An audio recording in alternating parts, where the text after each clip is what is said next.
Hove is known for less is more. Like, and he knows they think he's the evil empire. So you gonna pay the biggest guy in media? Nigga, what? Insanity. That's crazy. I knew it was some BS, but it was just interesting to me. I was like, man, I don't know what Vlad is trying to do right now. I don't get it. I don't know it, but it was a joke. Vlad has the internet in a frenzy right now because with that, they're resurfacing Tory Lanez clip from last May and basically saying that Kelsey's bodyguard, who is Megan's friend in the situation, that he witnessed the whole altercation and Tory never shot any fires off. So that's what's going on right now. And Vlad stated that Tory should have said he didn't do it. Yeah. I mean, not Jay-Z. Tory should have said he didn't shoot her. Right. Tory didn't testify for himself. Yeah, but he's saying he should have. He should have. Hey, I think he thought it was a joke. I really did. I thought it was a joke. It's like, man, she got shot in the foot. She's on stage dancing. It was fragments of a foot. Like, nobody. And he got 10 years. And he was like, oh, shit. I'm going to tell you the truth now. Like, I believe that's what happened. Like, I hate the whole scenario. To me, the Meg Tory thing is going to always look ugly to me because, listen, man, if you shot a motherfucker and they got injured for real, hey, man, they should be in jail. But the bullet didn't hit her. It didn't hit her. So I'm not saying he should be punished, guys. But 10 years? This man was making millions and millions. He was feeding worlds. And you put him away for 10 years? I think that he didn't understand it was that serious. Yeah. I think same way with Puff documentary. As you watch the Puff documentary, go watch the Puff documentary when he's I'm trying to win and it's a public thing. We gotta call somebody. He's worried about public perception. Yeah. Right. His people are like, nigga, you're gonna go to jail. You know what I'm trying to say? It's like, I just didn't think he thought. I don't think I'm like, you gonna put me in jail for what? Yeah. It's like, I just think I think Tory Lanez, same thing. I don't think Tory does a whole 10 years. He doesn't. I think that he gets out. I think they find out what it was. I just wish Vlad didn't do that dumb shit because it's like, bro, like, oh, well, you know what? Maybe it was. Now I'm looking at it, I think maybe he did that to help Tory. Sure. Them niggas don't fuck with me anyway. Tory, my man. I'm just gonna say they pay me. Yeah. But Jay-Z wasn't. Dog, you gotta understand something about music business. It's like, yeah, we all on the internet. I want y'all to pay attention. We all on the internet, but watch who they allow in the room. Watch who they allow in the room. Jay-Z would never allow Vlad in the room with him. Sure. It's no disrespect to Vlad. It's just that's how they see. Nigga, that's how they see themselves. Like, they the mob. Nigga, y'all don't want no talking niggas around me. They won't let me around them. I'm not saying they ain't no diss to Vlad. They don't let nobody around. You think they gonna let Vlad out of all people? Nigga, please. It was a joke. What else we got? A couple albums had some anniversaries this week. I want to know, in your opinion, what's the best album today? Okay, let go. We got Life of Pablo turned 10. Some Sexy Songs for You, Drake Party Next Door turned 1 yesterday.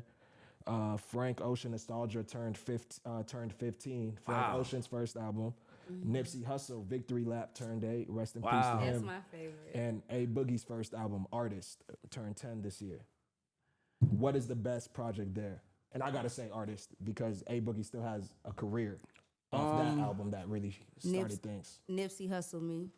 Nipsey Hussle for you? Yes. I can see that. I was gonna say it's between Nipsey Hussle and Life of Pablo to me.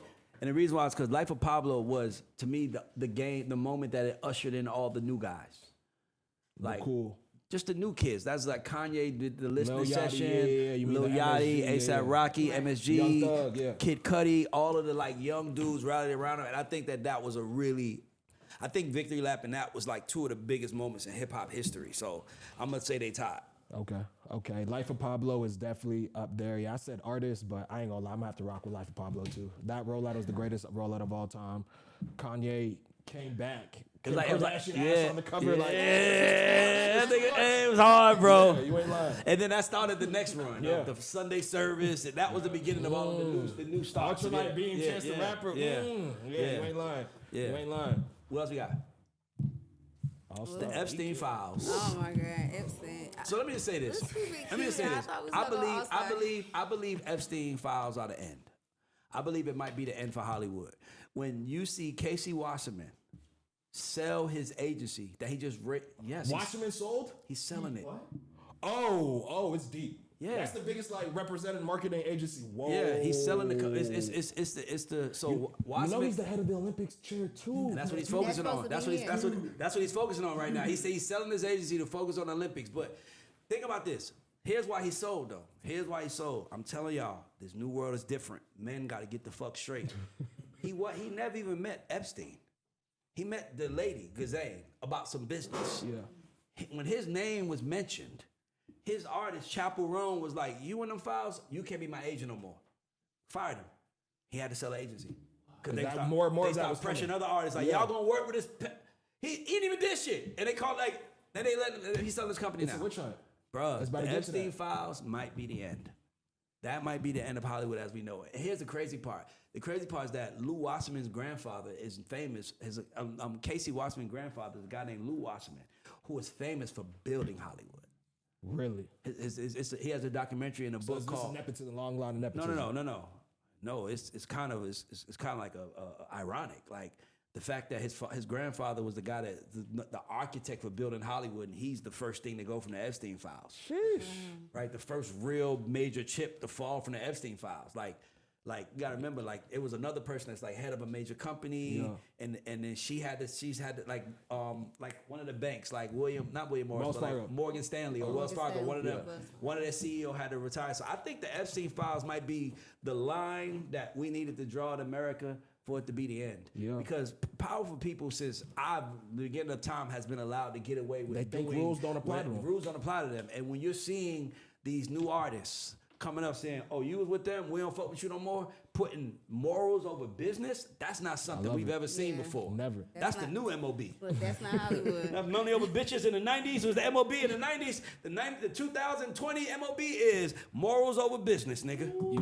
You heard what Bill Gates' wife had said too? Bro, Bill Gates. Like, Bill Gates is in there trying to clear it up. You got Deepak Chopra saying, "Where's the young girls at? Like, send me a young girls." You got the Prince of Dubai or somebody saying, "I love the video of you of the girl being tortured." All of this on emails, bro. That's crazy. And by the way, here's the fucked up part. Let's be honest. Here's the fucked up part. They enjoy shit outside of the children. They enjoy shit that most people enjoy, right? Like it's like sexual proclivities and things that you like. It's just you did it with him. Yeah. So it's weird because we don't know who in the Epstein files really was messing with young girls, right? Because here's another thing: the word "young" comes up a lot in the Epstein files. But young could be 30 is young for me, right? Or 25-year-old girl, she's young for me, right? Young doesn't mean 14, 15. Yeah. But people don't give a fuck. Yeah. You said young, nigga. You are. You on there. You on there. I think every week we're gonna see somebody fall from the Epstein files. The fact that this is the fourth biggest agency. Yeah. They represent Kendrick Lamar. Everybody. And he's selling. Yeah, I don't think people notice how big Casey Wasserman is. He's selling. Like, bro, the Epstein files might be the end, y'all. Just don't be surprised. Like that's where America draws the line. Pedophiles. Absolutely. You could touch a woman, beat a woman, but pedophiles is where America draws the line. You fuck with little girls or little boys, it's up. So I'm not gonna lie to you. I'm glad. If there's a friend of mine in them shits, I'm good, nigga. Good. Because by the way, there's a lot of ugly shit that you have to see in this business that you can't speak on. That's why I think it's the end. Yeah. You know how much ugly shit I saw in this business? You know how much fucked up shit happens in this business that you can't speak on because the person doing it is powerful? Yeah. How much shit happened to me that I can't say nothing about because the person that did it was powerful? I love this shit, man. Take all of those motherfuckers down. Mm. If you're a piece of shit, you deserve to be taken down. Don't take the families down, though. Let the family. Take the nigga down. Take the nigga down, not the family. So that's not the only thing that seems to be coming to an end nowadays. The NBA All-Star Weekend was not the same this year. Like, the seats are empty. It was empty as fuck. Overpriced. Like, the energy just wasn't there. Like, I wasn't All-Star Weekend. Like, I didn't think about what parties I was going to for the weekend. Like, I mean, it wasn't in Atlanta. All-Star Weekend used to be. That was a highlight. Bro, I remember being 14, 13. I'll never forget. I lived in Hidden Woods, and we didn't have cable, and you had to have cable to watch it. And I remember looking for a neighbor in the neighborhood who would let me come watch because I didn't want to miss Vince Carter in the dunk contest. And I remember being a young man seeing it. I just remember that. I remember seeing like and it's like now LeBron James killed All-Star Weekend. Can we just say it? We just gotta admit it. Let me tell you why I say it. It's all-star weekend. All-star. That means the stars participated in all events. Kobe, Michael Jordan, every young star that Vince Carter, LeBron was the first one to say, I'm not doing a dunk contest. And we all know that this is a copycat league. Once he did that, no superstar ever did it again. And now the dunk contest, it used to be Michael Jordan versus Dominique Wilkins. It's Vince Carter versus Tracy McGrady. Now it's the 9th guy on the bench against the 18th guy on the bench. Because here's my problem with LeBron. LeBron crowned himself king but never did nothing to back it up. He called himself the king, but every time that he had a chance to put it on the line, whether it's the All-Star Slam Dunk Contest, anything, or even when he lost, it was still always his players' fault. We've allowed it to be everybody's fault so much that we let this dude go from team to team. I grew up in the reason why the NBA sucks now is because there's no more team pride. Yeah. It's just player pride now. You can't even be proud of a team. It's like I don't respect nobody. It's like I go with